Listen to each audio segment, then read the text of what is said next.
Welcome back to the Introduction to Matinee. In this video, we are going to wrap up our cinematic sequence by finding some way to make it trigger. Now, this isn't the kind of thing that we can take lightly. It's actually a very important thing we need to focus upon, because if we take a look at our cinematic sequence, well, currently we have nothing making it play. No. And if we're not really careful, we'll end up playing it at the wrong time, or maybe playing it every single time that our player goes through the door. Oh, come on, that would be the most annoying door in the world. Every time you open it, you get to see yourself standing there, and cameras moving around? Come on, no, we definitely don't want that. And there are other considerations as well. We need to take away the player's ability to actually do anything in the game before we go much further. So all kinds of stuff we need to consider. Yeah, I guess that would be bad if we handed off control to the camera and we're watching ourselves stand there in the door and then we watch ourselves run off. Well, yeah, what if you ended up like jumping to a movie that took place next to a cliff or something and your player fell off?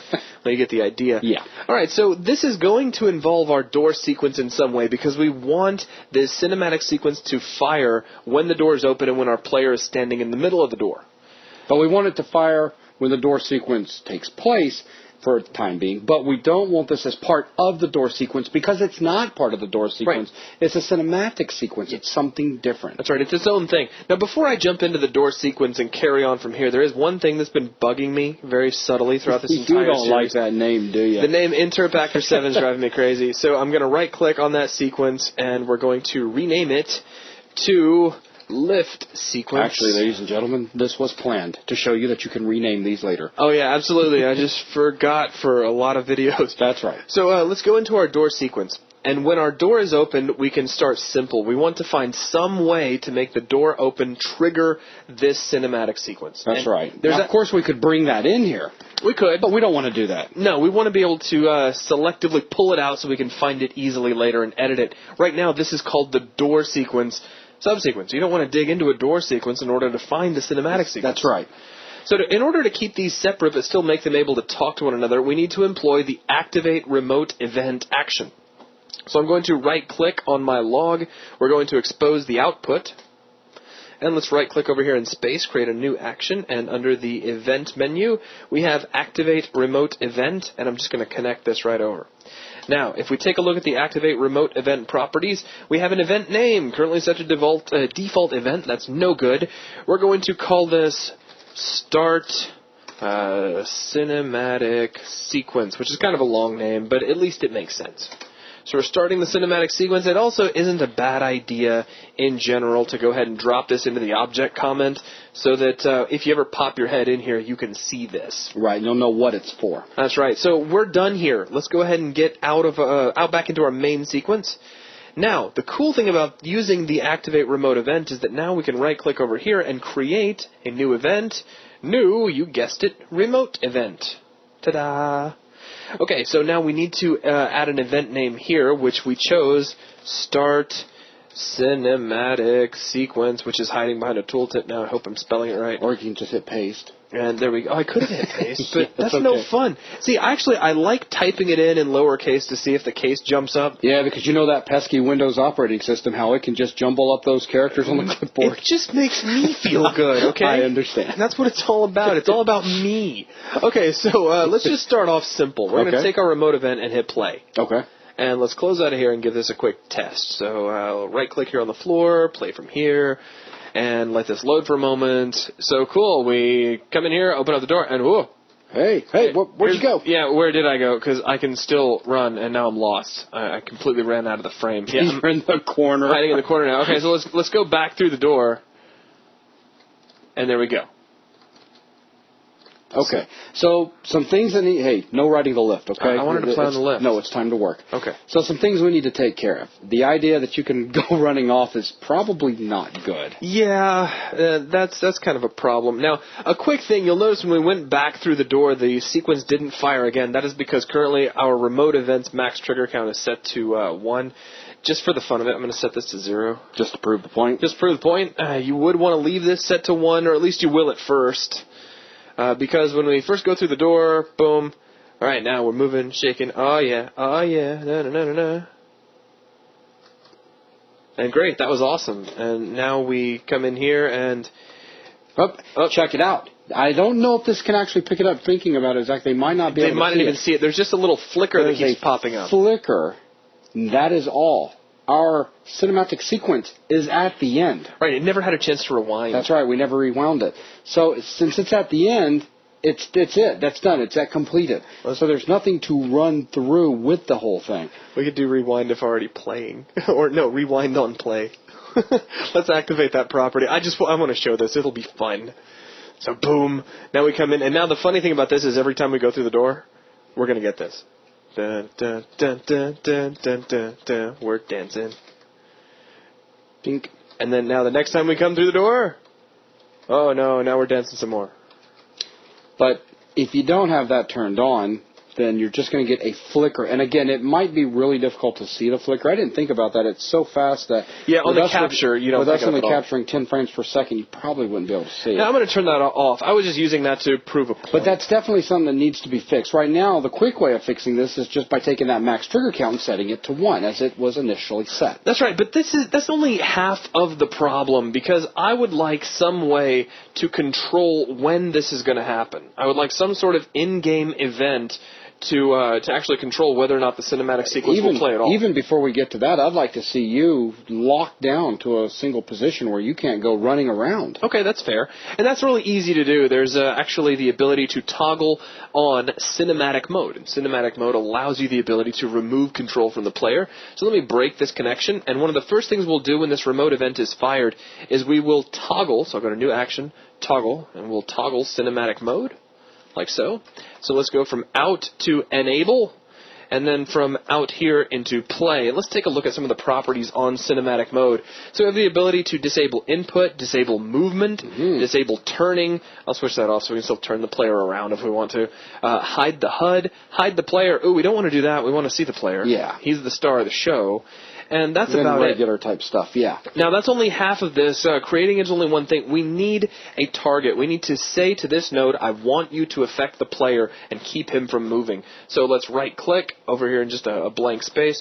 We'll create a new variable, new object, and player. And let's just connect this right to the target like so. Very good. So now we're talking directly to the player, and we can test this out. Let's jump in and give a quick try. Because we have a new problem. Yeah. So here this we go. Is a fun one. Oh, yeah. Ooh, look, so you can turn. Can you walk forwards? No, I can't move. I can't do anything. Now check this out. Wait. Now, try to walk forwards. Notice I have no HUD either. We're stuck in cinematic mode. That, something tells me, is not good. Yeah, that's definitely a problem. So we need some way to switch that off. Now, disable it. Here's the thing. If you are under the impression that you could just connect this back around, that would be bad because that'll keep cycling trying to play the cinematic sequence. And you're talking about to flip it back around to disable. You wouldn't want to connect this over like so. No. Because then you're just going to run into a cycle. So well, it'll actually play. But you'll get that flicker again because it's at the end. So you're absolutely right. It's not something you want to do. Oh, it's a lot of overhead, too. So let's take Control-C and Control-V, and we'll make a new toggle cinematic mode, and from completed, we'll set this to disable, and this will hand control back over to us. So now let's test this out. Make sure we get a HUD back up, and you can run away.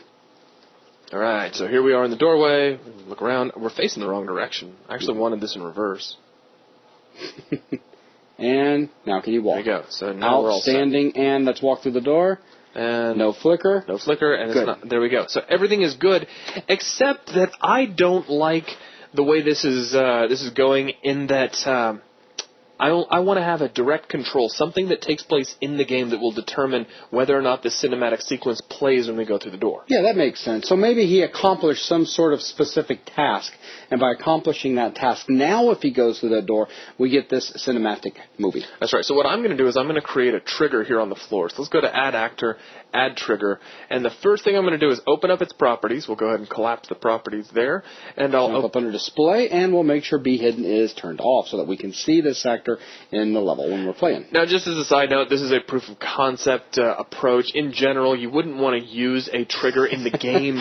You'd want to have some sort of a mesh that you could go use. Well, remember what I said is we wanted to set something up where the character completed some task, and then when they run back through this door, wow, a movie starts up. Well, in this particular case, the task is flipping a switch. Flip a switch, that's right. So now let's pop back over here into Kismet, and I'm going to go right up here above our remote event, right-click.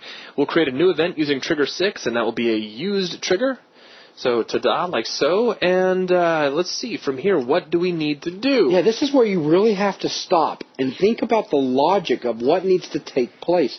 Because we already know this remote event is going to be triggered because of the door opening back up in the door sequence.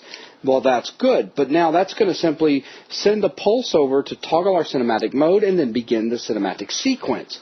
That's right. But we don't want the cinematic sequence to begin. We don't want that remote event to start everything if the player has yet to hit that trigger that we just put in. That's right. And in general, whenever you're stuck like this and you don't really know where to go, try to say in English what you want. You want to know whether or not you need to start the cinematic sequence. And think about that statement, whether or not. Ooh, yes or no. Sounds like a comparison. That's right. It's a comparison, and it's a yes or no answer, which means it's a Boolean. That's only right. one of two options. So the first thing I'm going to do here at our remote event, I'm going to break our little connection. I'm going to right-click and create a new comparison or a new condition, comparison, compare bool. So a Boolean is always going to check a Boolean value, which, again, is like yes or no, true or false, 1 or 0. So as soon as this remote event fires, we'll plug this in. What? No comparison note that says something like, shall we play the movie? Oh, yeah, there you go. Should we play the movie? All right. And that just always makes me feel good. So true means enable. Yeah, if the answer is true, then let's go to enable. If the answer is false, do nothing. And by default, it should be false. Yeah. Because when we first start off inside the level, we, being the player, have not yet accomplished this task, which is pressing that trigger. That's right. Okay. Now, what we need to do from here is set up the variable that will store the answer to the question. So let's right-click, create new bool variable. And there it is. There false. you go. At first, the answer is false, which is the default value. Now what we want to do is set up the condition by which, if we have used the trigger, we change the answer to this question to yes. That's right. So let's right-click over here, create a new action, and we'll grab a set variable, bool, and we'll just connect this right in. And notice the max trigger count on this guy is set to 1. That's going to become important here in just a second, and I'll show you why as we get into this. But let's take the target, and we'll connect it down here to this variable, and make sure that our default value is currently set to true. So that we are indeed sending out a true pulse to be stored over there in that variable. That's right. So as soon as we use the trigger, that will set this guy to true, and then the next time we go through the door, it will say, should we play the movie? The answer is true, and it'll fire off cinematic mode. But you just said the next time. Right now, that remote event can be triggered how many times? Just once. So if we've already gone through the door, this whole sequence is irrelevant, and that can be a really confusing thing to try to lock down. So let's go ahead and take our max trigger count on our remote event and set that to 0, because this is going to be triggered every time we go through the door. It's just we're going to end up getting a lot of falses. That's right. All right, now one other thing I want to do, and this is just to make sure that everybody is simpatico, is we're going to take our object comment for the trigger, and we will say something like cinematic sequence enabled with an exclamation point. And then up here on the properties, we're going to output that object comment to the screen just for debugging purposes. Okay. Now we're almost done. We really only have one problem left, and that is that this answer is going to remain true for the rest of the game. But Zach, if it remains true, and we've taken that remote event and we set its max trigger count down to 0, that means we can still keep hitting it, and since it's true, we're going to keep enabling cinematic mode, which is being sent over to cinematic sequence. We're going to start getting that flicker again. That's right. So what we need to do is take this little Boolean set operation. I'm going to hit Control-C. Let's fly over here and hit Control-V, and it's already connected to the variable I need it to be, so we can just plug it in like so. Now, here's just a quick thing. You notice I got all these wires kind of wrapping over each other. I mean, you might not, you're like, well, where does this guy go? We have to track it all the way back over here. I'm going to show you something. We're going to take our little false Boolean here, and we're going to give him a variable name. I'm going to call him movie status. There you go. Notice it's red. It's not blue like an object comment. Now, just for the sake of fanciness, I'm going to come up here and disconnect our little Boolean operation up here. I'm going to bring in a new kind of variable called a named variable. So let's right-click, new variable, named variable. And what this guy does is he will talk to a variable through a remote link by calling him by name. So we'll take the name movie status, press enter, and there you go. Now, you won't see this guy update. You're going to see the red X, which says it doesn't know who it's talking to just yet. Don't worry about that. We need to update Kismet before that'll actually become true. Now, I'm going to take movie status, hit Control-C, pop over here to our little bool and hit Control V. Now this time notice he's got a green checkbox. That means that he does see who he's supposed to be talking to. We can break the link here and connect here. So now we're connecting to this guy remotely. It's just a way to make things nice and clean. Sure. That's really all it is. Let's go back in the bool real quick. Go ahead and select on that. And right now we're sending a true value back over. We need to uncheck default value so that it is a false value that will end up getting stored back into that bool variable. That's right. And all we're doing is when the movie is done playing, we're resetting that value so that the next time we say, should we play the movie, the answer is going to be no. That's one more right. time. So let's give this a quick test. Logically, I think everything should be working. So let's give it a quick play. Let's try running through the door 2 or 3 times. So there's one. Door looks good. Nice. 2. Just because I can. Let's go hit the lights. All right, so things are looking good over here. I'll turn the lights back on. Because we can. And now let's go over here and use this trigger and take a close look at our log. Cinematic sequence enabled. So now the next time we pop through here, check it out. So far, so good. Da-da-da. And fade. And do you have control? I have control. Outstanding. Things are looking good. Now let's go back through the door. Outstanding. No flicker and everything's looking really good. Now, notice I can't use this trigger anymore. That's completely defunct. I can still come over here and turn the lights off if I want to. Yep. And you can still pass through the door. Yep. No problem. No flicker. No sequence playing of a movie. That's right. Exactly what we were looking for. So that wraps up everything. We've covered everything I wanted to show you guys in Matinee. In regards to an introduction to Matinee. That's right. There's a lot of things that you guys can explore. So I encourage you to go out there, start playing with the different tracks, and start playing with the different ways that you can configure Kismet and Matinee sequences to work together. Absolutely. You're going to find that you're really only limited by your imagination. So go out there and play with everything you can and really get used to this awesome, very powerful system within Unreal Engine 3. And that is going to wrap things up for this video. Thanks a lot.